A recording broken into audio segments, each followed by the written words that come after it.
should you show your pricing on your pricing page? That is a question I get a lot from almost all of my customers, whether they are startups, whether I'm giving keynotes, or whether it's sort of 8 months into sort of a corporate project. And the question is really good because you have this sort of underlying set of questions, which is something like, one, if we show the pricing, then we show it to everyone so the competitors will know, so that they will just be able to, bid $1 less and then we'll lose the business. Like, is that a worry? So there's competitive pressure. Second worry is, well, if we show the pricing, then we don't get to have the conversation about the value with the client first. So we might lose them as a customer because they look at the pricing and they say, oh, I don't want to spend money, so I'm not going to get in touch.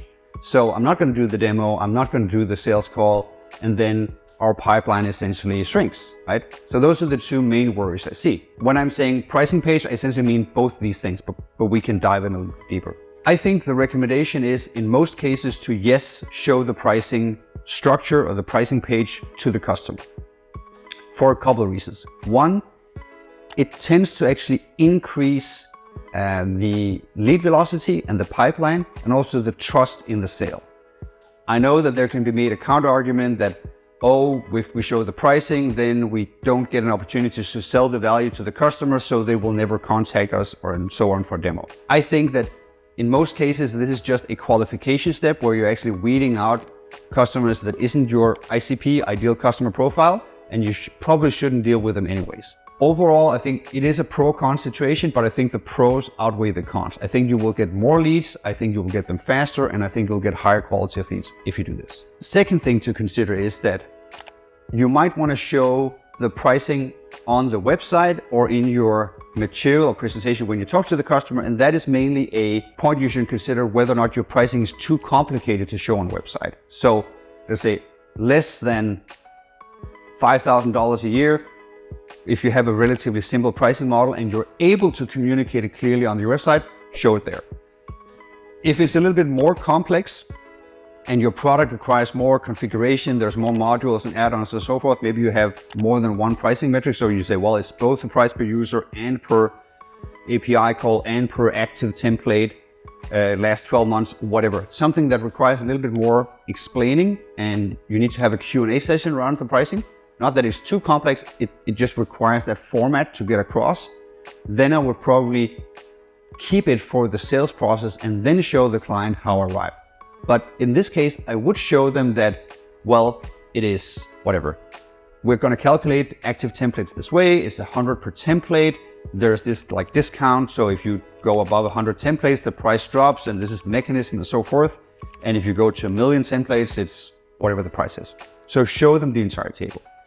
And the reason for this is that if you disclose pricing early in the sales funnel, then that helps you when you later negotiate the pricing later in the sales funnel.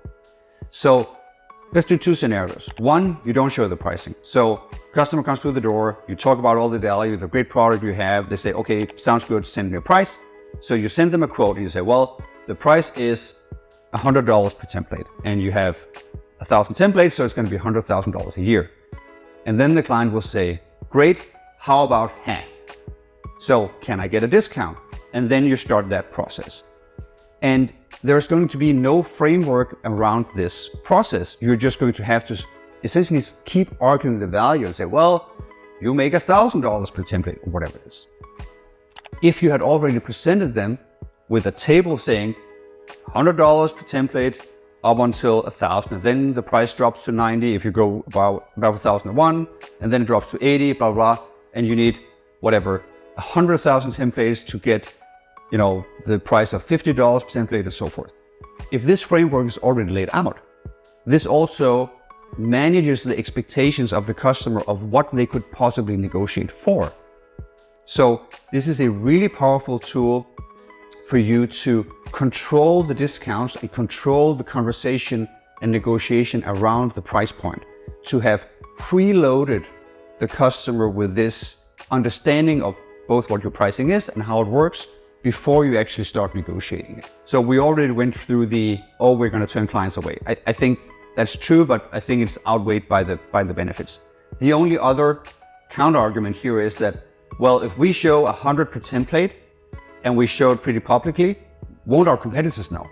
Won't our competitor just come through the door and say, well, we only price 99 per template, so you should buy from us, and we're going to lose business because our pricing is now, very much out of the open, and they can just undercut us. However, your pricing isn't that secret anyways, right? So I work with maybe 15 clients a year. It is never a problem to find competitive pricing. Like sometimes it's right there on the website, great. Other times for enterprise software, we might have to spend like a day over the course of 1 or 2 weeks to extract pricing from their main 3 competitors. It's actually super easy. I think it's one of these things that is said in sales, which you should just discount. Like it isn't gonna matter anyways. And I would also say that, so what if you're more expensive? Maybe part of your branding, maybe you want to be more premium, maybe overall, but maybe for a specific segment of your customers. So I don't think that is necessarily a problem. And I would also say that pricing is one thing, but your pricing model might be so different. Maybe you price per template and they price per user. So how is that comparable? Maybe your customers actually prefer one model over the other. Maybe they prefer the user one, maybe they prefer the template one. And then you want to show it as part of the, let's say, offering or feature set that makes up your pricing.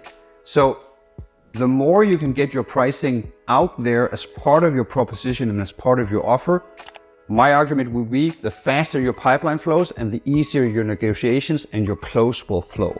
So with a very few exceptions where pricing is just too complex to explain, or you have some legacy issues in markets where you definitely want to keep the high German prices that has historical reasons, but you really want to have low French prices and you can't really afford the communication between the 2 markets, there can be instances that are very specific to a case where you don't want to disclose pricing. But if you're fresh into a market and you're wondering whether this is something you should do or not, I would definitely tend towards saying that you should do it. Just tell them what the prices are. Maybe they'll even buy something.